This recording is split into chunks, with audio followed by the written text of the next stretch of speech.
Zoro saiu da saga de Wano com a ideia de se tornar o rei do inferno, graças a seu domínio pela Ema com o Haki do Conquistador.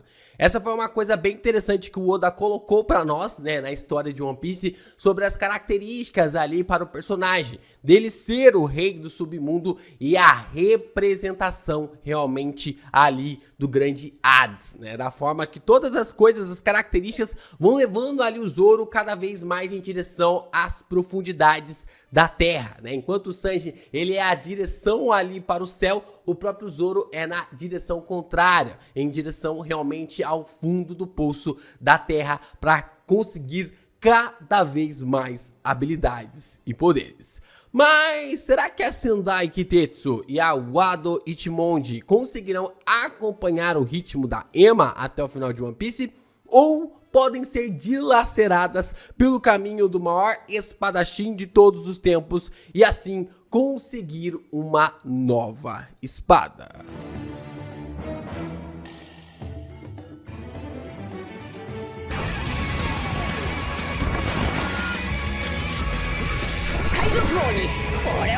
Yo, Geeks, aqui é o LP e vocês estão no canal do Geek Brasil. Fiquem ligados porque esse vídeo contém spoilers do mangá de One Piece. Sim, pessoal, vamos aqui então conversar sobre a possibilidade do Zoro conseguir uma nova espada em One Piece. Essa classificação, né? Se você não sabe, o mundo de One Piece tem uma lore absurda sobre as espadas e a gente vai conversar, vamos realmente discutir todas as ideias sobre elas e chegar na conclusão se o Zoro tem que ter uma nova espada ou não, se ele tem que ter ali uma quarta espada realmente para ter de reserva. A gente vai discutir sobre todos esses pontos logo depois de você deixar o seu like, se inscreve aqui no canal, ajuda a gente a continuar crescendo cada vez mais aqui na plataforma, compartilhe os nossos vídeos e é claro, se você puder, se torne membro aqui do canal e também deixa aí o seu valeu, porque assim você ajuda pra caramba, você não tem noção de como ajuda pra caramba a fazer com que os nossos vídeos fiquem cada vez mais incríveis.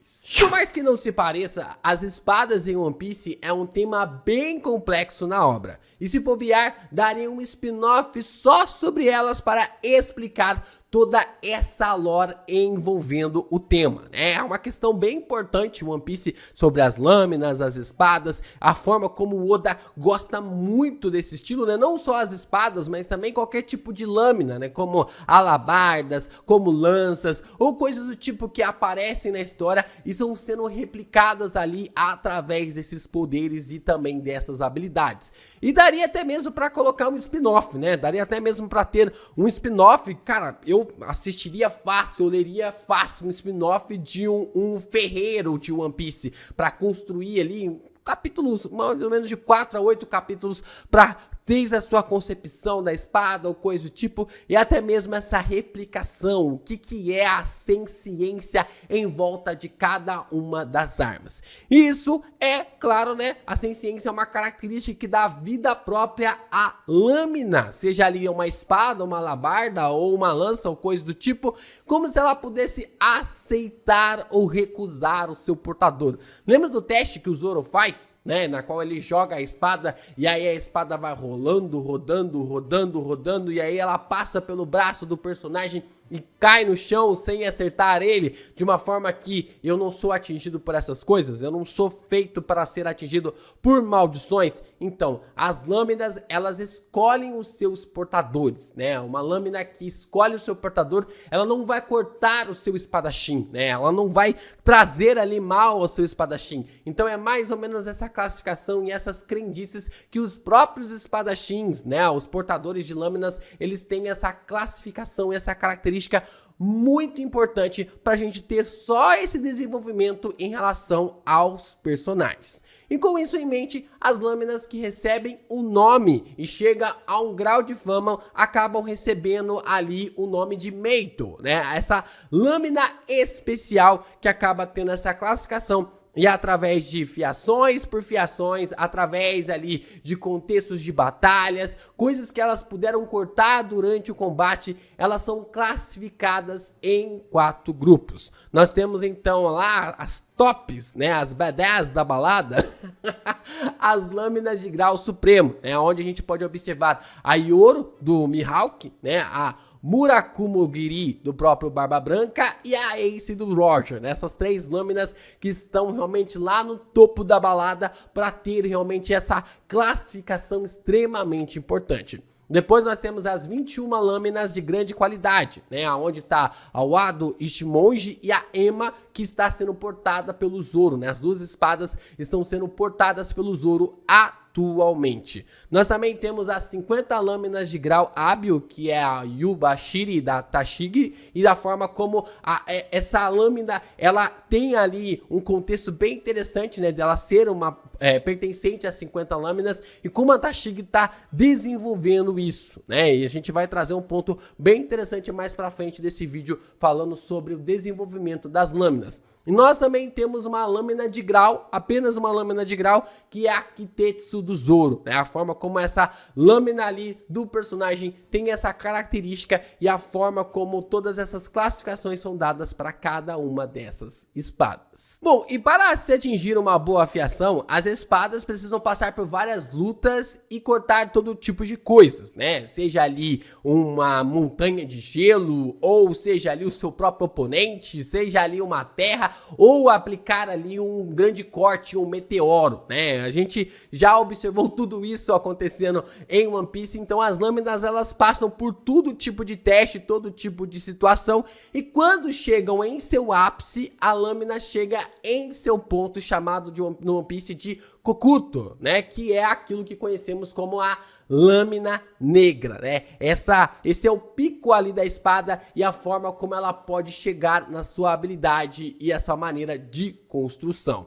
A Shusui, por acaso, atingiu esse grau e nunca mais voltou à sua lâmina normal, né? Acabou nunca mais voltando à sua lâmina normal, o que tem uma característica sobre a forma de como o espadachim vai conduzindo a espada para chegar a esse nível de destreza. E a gente tem mais explicações sobre isso através do capítulo 955 e 956, que é falado também que pode chegar, né, ao estado ali de Kokuto através ali da proficiência do espadachim com o haki, mas ele não alonga muitos detalhes, né, se essa proficiência ali do espadachim pode ser colocada através de meio que forçar a lâmina negra a chegar a esse estado e depois fazer ela voltar ao normal, ou se com o haki, com essa forma de imbuir a espada com o haki cada vez mais, vai fazendo ali com que a espada chegue realmente a esse ponto para nunca mais retornar ao seu estado normal. Bom, agora vem a grande questão sobre essa nova espada do Zoro, né? E sobre a necessidade ou não do Zoro ter essa nova espada e criar realmente esse upgrade de habilidades. As espadas do Zoro hoje estão classificadas entre as lâminas de grau e as 21 lâminas de grau de qualidade. Será que assim nós teremos o Zoro com uma espada relacionado às lâminas de grau supremo? Através ali de ver essas habilidades e a evolução do personagem como espadachim, será que o personagem terá ali uma dessas espadas em mãos? A gente ainda não sabe muito sobre a Shodai Kitetsu, né? Que é uma espada de lâmina de grau supremo que ainda não apareceu na história. Ela não está colocada ali na história para que o Zoro possa utilizar ou coisa do tipo. Mas é aí que vem a grande pergunta, né? Seria a espada aquela que vai com a classificação, né? Ela é feita já com essa classificação, ou o espadachim que leva a espada a tal classificação? Será que nós temos realmente essa característica de que a espada ela é feita para ter essa classificação, ou é o espadachim que vai afiando ela luta após luta? Isso abre dois pontos para a gente ter uma grande discussão, né? O primeiro ponto é que as três espadas do Zoro hoje possuem conexões, então provavelmente o Zoro não vai mais quebrar nenhuma dessas espadas. Se ele for ter ali a Shodai Kitetsu, que é a espada que tá sobrando ali na história e que pode realmente dar esse fornecimento para ele, provavelmente ele vai aposentar uma das três. Ele vai acabar aposentando uma das três para poder utilizar a Shodai Kitetsu. Só que eu acho muito difícil isso acontecer, não acho impossível, mas acho muito difícil. Acho impossível a espada quebrar. Qualquer uma dessas três que o Zoro está hoje em dia, eu acho impossível elas quebrarem, porque elas têm conexões importantes, né? A Wado Ichimonji, ela tem uma conexão muito forte com a Kuina, e quebrar essa espada seria como quebrar ali a conexão, a única conexão que sobrou entre os dois personagens. Nós temos ali a Sandai Kitetsu, que tem a conexão com a Tashigi, né? Por mais que o Zoro ali tenha um pouco assim, tipo, o pessoal fica zoando, pegando no pé do Zoro, mas ele tem ali essa conexão com a Tashigi de uma forma realmente para marcar, né? Se o Luffy vai ter o próprio Kobe, a Tashigi seria essa perseguição do Zoro, né? Claro, né? Num níveis de proporções totalmente diferentes, mas já está conectado ali ao personagem. Nós temos também a Ema, né? A Ema, ela tem ali a ligação com a Hiyori, que tem a ligação com o Oden e todo o clã Shimotsuki também, na forma realmente do próprio Zoro carregar para onde ele vá com essa espada, né? Para carregar realmente o ano aonde ele chegue e aonde ele duele. E o ponto 2 é o que eu acho mais importante, né? O ponto 2 que eu acho mais importante, e pelo menos é o que eu entendi aqui. Se eu estiver errado, vocês podem me corrigir aqui nos comentários. Mas, no meu ponto de vista, eu acredito que o Zoro precisa elevar as 3 espadas dele atual para o nível de lâminas de grau supremo. Analisando os personagens que vemos ali, como forma revelados como portadores de lâminas de grau supremo, a gente consegue chegar a uma conclusão teórica de que as 3 espadas chegaram lá por causa dos seus portadores. É claro que as espadas elas foram feitas por grandes ferreiros, isso não tira o mérito delas ali, né? É um fator realmente de como podemos observar ali a forma como elas foram trabalhando e foram realmente se adaptando ao seu portador, sem que perdessem a importância, sem que perdesse ali um fator primordial dos seus cortes ou coisa do tipo. Mas é claro também que a gente pode observar que personagens como o Mihawk, que porta Yoro, conseguiu fazer a espada chegar nesse nível. Que o Barba Branca, que portou a lâmina Mura Kumogiri, é um fator primordial de que o cara chegou nesse nível e não foi à toa.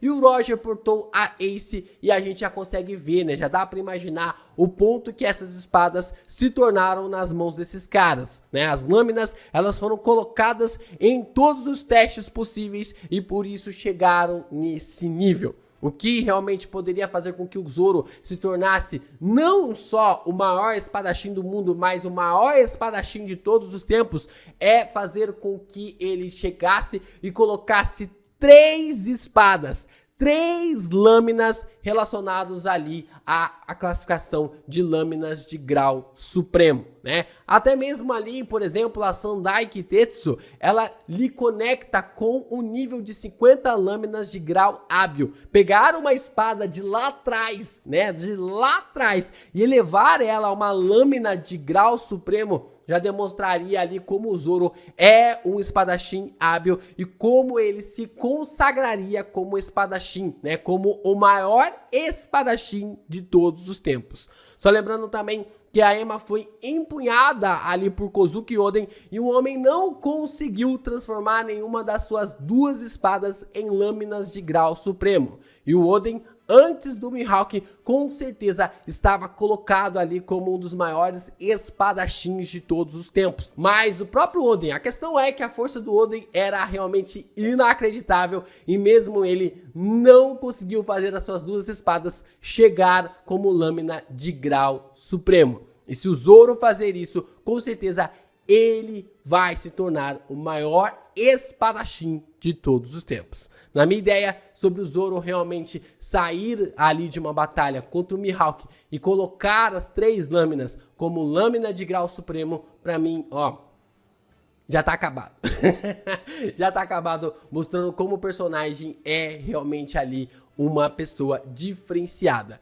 E pra fechar sobre o assunto da Shodai Kitetsu, né, se, como eu vou falar aqui no final do vídeo, se não tiver com o Mihawk, provavelmente tá com o Gorosei, né, porque pelo que aparenta, pelas imagens que são colocadas sobre o personagem, parece ser muito ali a Shodai Kitetsu em suas características, né? O Gorosei espadachim que a gente observa esse personagem lá. Então, se não estiver com o Mihawk como prêmio, né? Se tiver como o Mihawk ali como um prêmio para dar para o vencedor, provavelmente está juntamente ali com o Gorosei, né? O que seria algo até mesmo interessante de observar que entre o caminho ali do maior espadachim do mundo e o Gorosei, talvez tenhamos um duelo realmente confrontador entre Zoro, Mihawk e esse personagem que é um completo mistério. E aí, com a Shodai Kitetsu e a forma como ele poderia acrescentar, talvez esse seja o prêmio. Talvez esteja com o Mihawk durante todo esse tempo e o espadachim que lhe vencer acabe ganhando essa espada como uma forma ali do seu sucesso.